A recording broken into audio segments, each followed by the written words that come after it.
어느 한 분이 교회를 한 십수년 동안 다녔는데도 체계적으로 어떤 복음에 대한 진리라든지 성경에 대한 지식을 갖추지를 못한 상태로 신앙생활을 하다가 갑작스럽게 어느 날 이단에 빠져 있는 친구를 만나게 됐습니다. 그분이 와서 당신이 믿는 교회의 이 교리의 잘못된 점이 이거다라고 쭉 설명을 했을 때 자기는 알지를 못하니까 이상스럽게 잘못된 걸로 믿어지게 되더라는 거죠. 그러면서 그 친구가 인도하는 대로 발을 디디게 됐어요. 그 십몇 년 동안 다니던 교회를 아예 저버리고 그 사람 말하는 이단으로 빠져 들어간 거예요. 그곳에 들어가서 계속 그 사람들이 가르쳐주는 교리를 공부하고 또 그 사람들이 모이는 모임에 참여를 하면서 이상한 게 몇 가지가 느껴지는 거예요. 첫 번째가 뭐냐면 이 사람들은 성경을 얘기를 안 해요. 성경은 보지를 잘 않고 그 사람들이 만들어 놓은 책을 자꾸만 가지고 공부를 하는 거예요. 이상하다. 교회에 지금까지 십몇 년 다녔는데 우리는 성경 말씀이 신앙의 표준이라고 그랬는데 왜 성경은 자꾸 제쳐두고 저들이 만들어 놓은 교리책을 공부를 가르칠까? 참 신기하다. 두 번째, 이상한 것은 예수 얘기는 별로 안 하는 거예요. 예수님 얘기가 많아야 되는데 예수 믿으니까 예수님 얘기가 많아야 되는데 이 사람들의 모임에서는 예수님 얘기는 별로 안 하고 교주 얘기만 많이 하는 거예요. 그 교주 얘기만 많이 하니까 이상하다. 왜 예수님 얘기는 빠뜨려 놓고 자꾸 딴 것만 할까? 의문을 자꾸 갖게 된 거죠. 그리고 세 번째, 제일 이분이 깊이 생각을 하게 됐던 것 중에 하나는 이분들에게는 예배 시간에 사도신경을 고백하거나 또 축도를 받는 시간이 없더라는 거예요. 그냥 앉아서 찬송가는 같이 부르고 성경이라고 한 절은 읽어놓고 자기들이 만들어 놓은 교재책을 가지고 공부는 하는데 전혀 사도신경에 대한 거를 공부를 가르쳐 주거나 암송을 하지 않게 되더라는 거죠. 어느 날 이분이 의문이 나서 그분한테 그 지도자라는 사람한테 왜 여기는 사도신경을 고백 안 하느냐고 그랬더니 막 야단을 치더라는 거예요. 그래서 참 이상하다 싶었는데 제일 이분이 결정적으로 거기에서 큰 해를 입었던 것은 처음에는 그냥 헌금도 드리지 마라. 우리는 그런 헌금, 지금 다니는 교회에 무슨 헌금 그런 거 우리 없다. 그러면서 그냥 헌금 드리는 시간이 없는 줄 알았는데 나중에 보니까 더 큰 것을 요구하기 시작을 하더라는 거예요. 계속 이 사람들이 요구하는 대로 빨려 들어가다가 어느 날 정신을 바짝 들여다봤더니 이게 이단이라는 거기로구나를 깨닫게 되더라는 거죠. 그래서 이분은 그 자리에서 당장 그만두기로 하고 나오는데 나올 때 그 조직적으로 자신에게 얼마나 많은 해를 입히고 어려움을 주는지 너무너무 힘들었다는 거예요. 그래서 그가 먼저 섬기던 교회 목사님을 찾아가 자신의 지금까지의 삶을 다 고백을 하고 목사님으로부터 안내를 받아 하나하나 하나님의 말씀을 체계적으로 공부해 나가면서 그 모든 이단적인 잘못된 것들을 하나하나 정리를 해놨다. 이것을 이단에 빠졌던 한 분이 쓴 글에서 읽은 적이 있습니다. 여러분, 사람들은 여러분들이 예수 믿는 사람들이니까 대기 믿는 예수는 어떤 분입니까? 라고 묻는 경우가 반드시 있게 됩니다. 그때 여러분들은 내가 믿는 예수님은 이런 분이다. 이런 분이 내가 믿는 예수님이다라고 분명하게 예수님에 대한 분명한 신앙 고백적인 여러분들이 답변할 수 있는 그런 것들을 갖고 계실까요? 만약 그렇지 않다면 우리들도 누군가가 이단들이 와서 공격할 때 넘어지기가 쉽다는 거예요. 그런 의미에서 여러분들은 이 성경 말씀을 한 절 한 절 지금 우리 강해 공부하는 건 굉장히 의미가 있는 거죠. 오늘 본문에는 예수님께서 그리스도, 바로 그리스도라고 하는 분이 누군가, 주님이 누군가를 우리에게 확실하게 가르쳐 주십니다. 여러분 반드시 이 말씀을 잘 들으시고 이 말씀을 통해서 내가 믿는 예수님은 이런 분이라고 하는 확실함이 있게 되기를 원합니다. 41절을 읽어봅니다. 시작. 예수께서 그들에게 이르시되 사람들이 어찌하여 그리스도를 다윗의 자손이라 하느냐. 지금 예수님은 대제사장과 율법학자들과 사두개인들과 서기관들이 모여와서 예수님께 지금 질문을 계속 던지고 있었지요. 예수님은 그 질문에 대하여 답변을 잘 하셨습니다. 그 답변을 끝낸 후에 예수님이 이제는 질문을 하십니다. 사람들이 어찌하여 그리스도를 다윗의 자손이라 하느냐라고 말씀하십니다. 여러분 그리스도라는 단어는 이 헬라어로 되어 있는 이 기름 부음 받은 자라는 말이에요. 히브리어로는 메시아라고 말합니다. 메시아. 그 히브리어로 메시아는 헬라어로 그리스도고 그 메시아와 그리스도는 똑같이 기름 부음 받은 자라는 뜻을 갖고 있습니다. 그러니까 여러분은 예수 그리스도 그러면 예수님은 메시아다, 기름 부음 받은 자다, 그런 뜻이라는 걸 꼭 기억하시기를 바랍니다. 자, 이 그리스도라고 하는 이분이, 메시아라는 분이 구약 성경에 누구의 자손에게서 태어나냐? 다윗의 자손에서 태어난다고 그렇게 예언이 돼 있다는 거죠. 이건 이사야서에도 여러 차례 나오고 다른 예언서에도 나옵니다.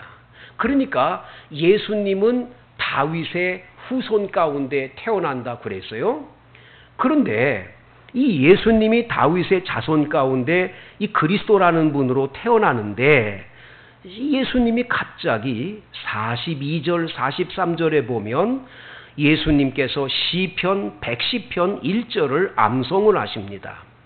뭐라고 암송하시냐면 주께서 내 주께 이르시되 내가 내 원수를 내 발등상으로 삼을 때까지 내 우편에 앉았으라 하셨도다 하셨느니라.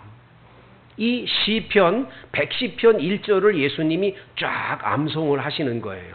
이 성경을 암송하시면서 뭐라고 말씀하냐면, 자, 다윗의 후손 가운데 그리스도가 온다고 그랬는데 어떻게 다윗이, 조상인 다윗이 앞으로 태어날 그 족속, 자신의 그 계보 속에서 태어날 메시아를 향해서 주여, 주님이라고 고백을 하냐 이거예요. 신기한 거잖아요. 다윗이 성령의 감동으로 갑자기 하나님의 우편에 앉아 계실 그 그리스도, 그분을 향해서 주님이라고 아도나이라는 말을 썼다는 거예요. 그러면 다윗의 후손 가운데 태어난 그분이 주님이라니, 아도나이라니 너무 이해가 안 가는 거예요. 여러분, 아도나이라는 주님이라는 뜻은 아무에게나 쓰는 게 아니에요. 그냥 사람이 사람을 향해서 주님이라고 쓰는 게 아니에요. 여기서 말하는 주님이라는 것은요, 이 아도나이라는 단어는 하나님에게만 붙이는 이름이에요. 하나님에게만. 그러니까 10계명 가운데 세 번째 계명이 있는데, 나 여호와의 이름을 망령 때 일컫지 마라. 망령 때 일컫는 자는 큰 죄가 된다는 걸 말씀하셨거든요. 그러니까 하나님의 이름을 함부로 들먹이면 그건 안 되는 거니까, 하나님 하고 하나님의 이름을 들먹이면 큰 죄가 되니까 이 유대인들은 하나님의 이름 엘로힘이라는 하나님을 감히 부르기가 너무 두려운 거예요. 그러니까 그거 대신에 사용하는 단어가 아도나이, 주님이라고 하는 단어를 썼단 말이에요. 그러면 다윗이 자신의 후손 가운데 태어날 그리스도가 어떻게 다윗이 태어나지도 아니한 이분을 향해서 주여라고 고백을 했냐? 신비한 일 아니냐? 그거를 지금 예수님이 이분들에게 말씀을 하고 있는 거예요. 여러분, 이 예수님의 말씀 속에는 엄청난 우리에게 진리의 말씀이 들어있는 거예요.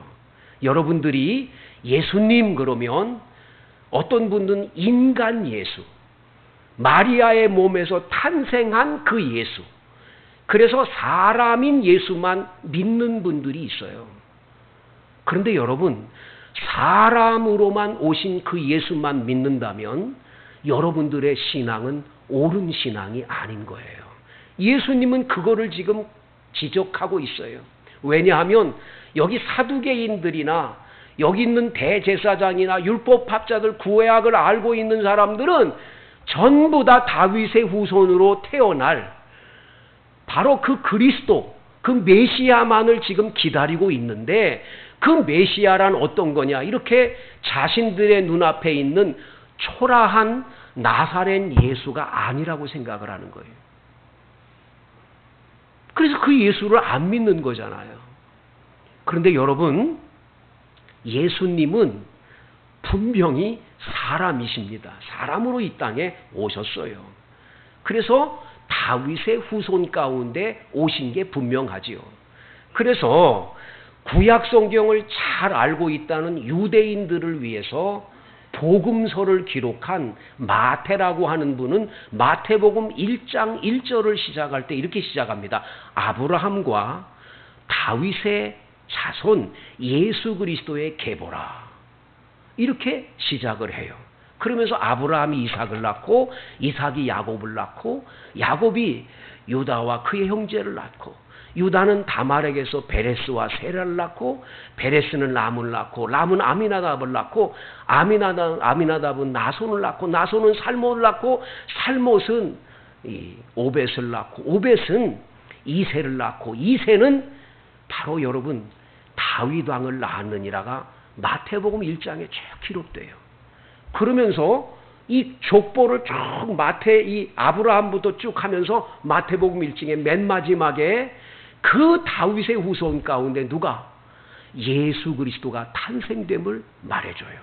그래서 이스라엘 백성들이 모두 알고 있는 대로 메시아라는 분은 바로 다윗의 후손 가운데 올 거라 하는 것을 분명하게 그들에게 너희들 봐라, 이분이 그리스도다 하고 알려주기 위해서 마태복음을 기록할 때 그 족보를 써놓은 거지요. 자, 여러분, 예수님은 그래서 육신의 몸으로 다윗의 혈통에서 탄생한 게 분명해요. 그래서 예수님은 피곤해 하셨고, 시장하셨고, 때로는 눈물을 흘리셨고, 때로는 예수님께서 이 땅에 계시는 동안에 십자가의 고통스러운 아픔을 경험하실 때 그 아픔을 다 경험을 하신 거예요. 인간 예수, 사람이 되신 예수님을 우리는 분명히 믿어야 돼요. 확실히 믿어야 될 줄로 믿습니다.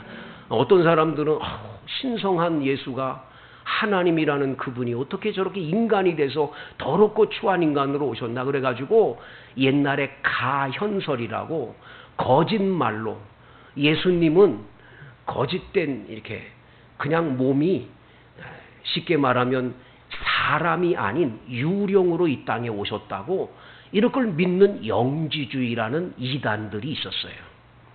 이 영지주의 이단이 언제 있었냐? 요한 1서, 2서, 3서를 읽어보면 요한 2서에 분명히 나와요. 여러분, 요한 2서를 보면 요한 2서라고 하는 성경에 이런 글이 나옵니다. 제가 읽어드릴게요. 다 같이 7절을 보시는데, 미혹하는 자가 세상에 많이 나왔나니 이는 예수 그리스도께서 육체로 오심을 부인하는 자라. 이런 자가 미혹하는 자요 적그리스도니 너희는 스스로 삼가 우리가 일한 것을 잃지 말고 오직 온전한 상을 받아라. 누구든지 이 교훈을 가지지 않고 너희에게 나가거든 그를 집안에 들이지도 말고 인사도 하지 말라. 그들에게 인사하는 자는 그 악한 일에 참여하는 자이라. 이렇게까지 얘기를 하는 거예요. 이때 벌써 이단들이 나왔는데 이단 중에서 최고의 이단이 뭐였냐? 영지주의. 예수님은 육체로 오신 게 아니라고, 귀신이 돼서 이 땅에 오셔서 잠깐 보였다가 갔다고 말하는 거예요. 그 잘못된 거라는 거죠. 두 번째, 그러면 예수님께서 오늘 갑자기 그 다윗의 혈통에서 오셨다고 하는 그리스도라고 하는 메시아에게 왜 다윗이 시편 110편에 주님 아도나이라고 고백을 했냐 이거예요. 고백을 했냐. 여러분 이걸 아셔야 돼요. 예수님께서는 이 땅에 사람의 몸을 이 땅에 입고 오시기 전에 이미 예수님은 창세전에 계셨다는 거예요. 이 창세전에 예수님이 계셨다는 걸 믿지 못하면 이 곤란한 거예요. 여러분 요한복음 1장 1절을 보세요. 요한복음 1장 1절에 뭐라 그랬죠? 태초에 말씀이 계시니라. 이 말씀은 하나님과 함께 계셨고 이 말씀은 곧 하나님이시니라. 여러분 말씀인 하나님이세요. 만물이 그로 말미암아 지은 바 되었으니 그가 없이는 이 세상이 창조되지를 못했다는 거예요. 그 말씀이신 하나님이 이 세상을 창조할 때 그 계셨어요. 근데 여러분 이 요한복음 1장에서 아주 중요한 말씀 한 말씀이 뭐지요? 말씀이 육신이 되어 우리 가운데 오셨고 하시네. 우리가 보니 독생자의 영광이요 은혜와 진리가 충만하더라. 여러분 그 창세전에 계셨던 그 말씀이신 주님이 우리 인간을 구원하기 위해서 육신의 몸을 입고 이 땅에 오셨다는 거예요. 그분이 예수님이에요. 그래서 예수님은 남자와 여자의 결합으로 이 땅에 태어난 게 아닌 동정녀 마리아의 몸에서 그래서 탄생하는 거예요. 그래서 예수님은 우리 인간하고 똑같은 사람으로 살았지만 이미 하나님이셨던 그분이 우리를 구원하려고 사람이 돼서 오신 성육신 사건, 인카네이션 사건을 통해서 이 땅에 오셨다는 거예요. 그렇기 때문에 다윗은 그 그리스도, 온 인류를 구원하기 오실 메시아, 그분은 이미 창세전에 계셨던 그분인 것을 알기 때문에 주여, 주님이라고 불렀다는 거죠. 여러분, 빌리 그레함 목사님이 쓴 글에 그런 글이 있어요. 어느 날 빌리 그레함 목사님이 공원을 걷다가 이렇게 다리로 발로 개미집을 밟아가지고 개미가 많이 죽었어요. 이 개미가 많이 죽어가지고 아이고 앉아가지고는 개미야 미안하다 미안하다. 그리고 개미에게 얘기하는데 개미가 알아듣나요? 전혀 못 알아듣죠. 그러니까 개미한테 미안해가지고 앉아서 이러고 있는데 갑자기 성령께서 빌리 그레함 목사님께 말씀을 해주시는 거예요. 빌리, 바로 그거야. 나 하나님이 너희 인간들에게 사랑해라, 내가 도와주마, 이렇게라 저렇게라 말해도 이 하나님의 말씀을 듣지를 못해 인간들이. 마치 네가 개미야 미안하다 개미야 미안하다 해도 개미가 못 듣듯이 똑같아. 개미가 너의 말을 알아들으려면 네가 개미가 돼서 내려가면 돼. 그러면 통할 수 있어. 그런데 네가 사람으로 있고 개미는 개미들이 되면 절대 못하는 거야. 이걸 알아야 돼. 하나님인 내가 하나밖에 없는 독생자 외아들, 유일한 아들, 그 아들을 사람이 돼서 이 땅에 가게 한 것은 바로 하나님, 내가 어떤 하나님인가를 보여주기 위해서 하나님이 세상을 이처럼 사랑하사 독생자를 주셔서 그로 말미암아 만인류가 다 구원을 받고 영생을 얻게 하시려고 이 은혜를 준 거야.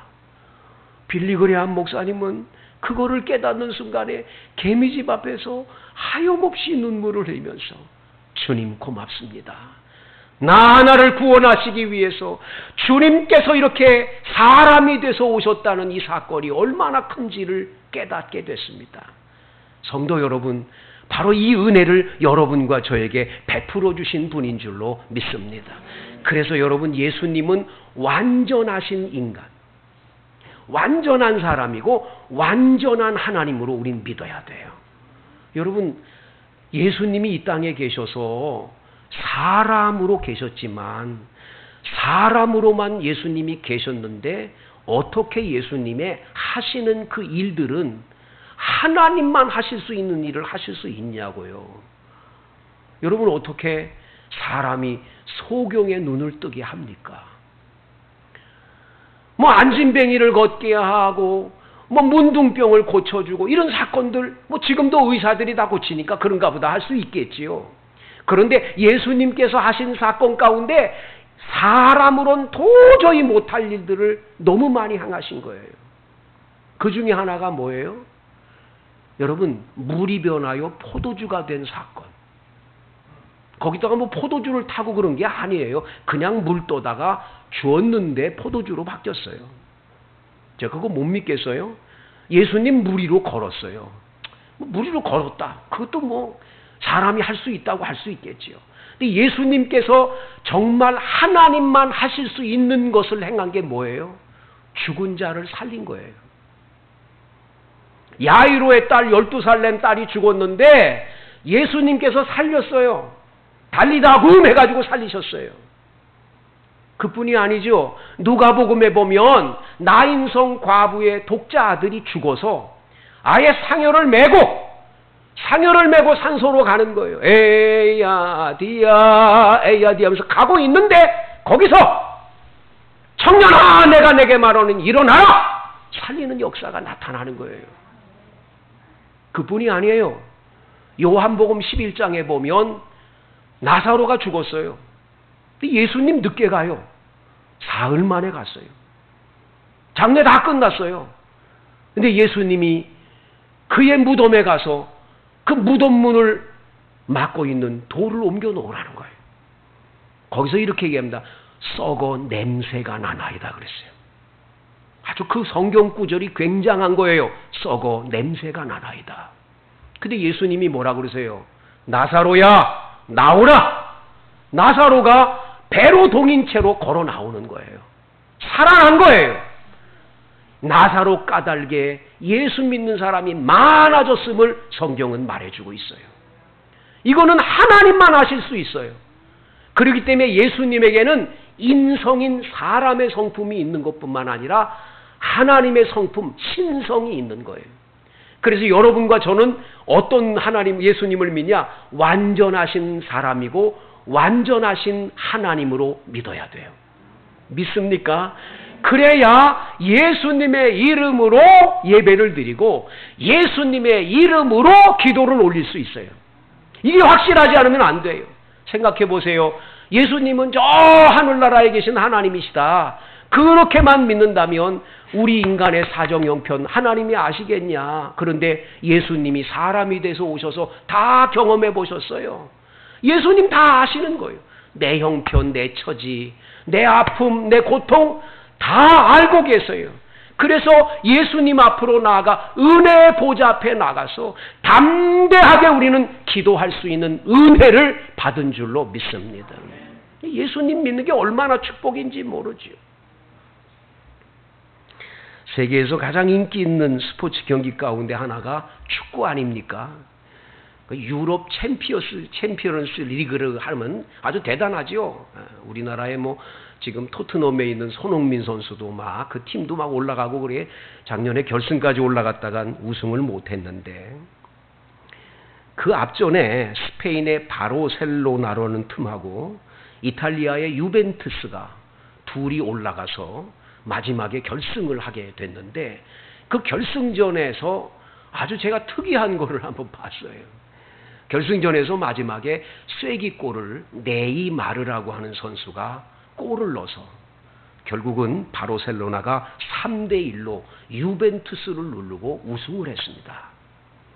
자, 딱 우승을 하고 경기가 마치자마자 갑자기 네이마르한테 카메라가 딱 됐는데, 카메라에 있는데 네이마르가 갑자기 머리띠를 탁 도려매는 거예요. 그 머리띠를 딱 보는데 카메라에 딱 찍힌 거기에 이 찍혀 있는 글이 뭔 줄 아세요? 지저스, 예수 100%라고 써놨어요. 야, 예수 100%. 깜짝 놀랐죠? 자, 이제 인터뷰를 합니다. 딱 인터뷰를 하는데 이렇게 얘기를 해요. 당신 이게 지금 무슨 뜻입니까? 라고 얘기를 했어요. 그랬더니 이렇게 말해요. 우리 브라질 나라는 많은 사람들이 천주교 교인인데 가톨릭 국가인데 저는 그리스도인입니다. 라고 얘기를 해요. 그리고 이렇게 말합니다. 저는 제 인생의 삶을 지금까지 늘 동행해 주시고 함께 하신 이 예수님 덕분에 나는 삽니다. 나는 이 운동 경기장에 들어와 경기를 할 때 내게 볼이 날라오든 그것을 내가 차고 다닐 때 항상 예수님이 내 곁에 있음을 믿어요. 이 골 읽는 거 내가 하는 거 아니에요. 예수님이 100% 도와줘서 믿은 거예요. 이게 예수 100%야. 야, 이걸 전율을 느끼는 거예요. 그걸 보면서 진짜 예수쟁이가 저런 사람이 있구나. 할렐루야. 여러분, 나의 갈 길 다 가도록 예수 인도하셔서 여기까지 왔어요. 여러분의 힘과 능력인 줄 알지만 착각하지 마세요.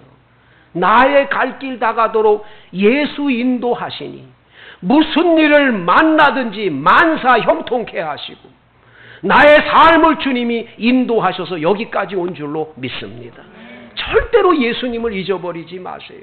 그분의 은혜로 우리가 살고 있는 거예요.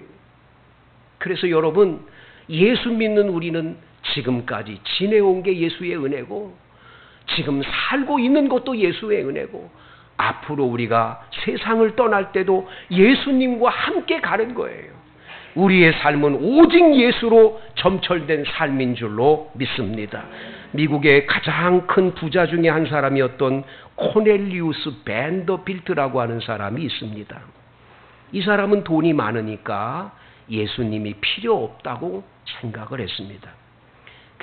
평생을 교회 다니거나 예수를 믿지를 않았었습니다. 그러다가 마지막 이제 임종 시간이 됐습니다. 숨을 막 몰아쉬고 있는데 의사도 대책이 없으니까 그냥 서 있습니다. 가족들이 다 둘러서 있습니다. 마지막 유언이라도 남기기를 기다렸는데 아무 말도 없습니다. 그 순간에 그 집에 하녀로 일하는 흑인 여성 한 사람이 갑자기 찬송가를 펼쳤습니다. 찬송가 96장을 펼쳤지요. 그리고는 부르기 시작을 합니다.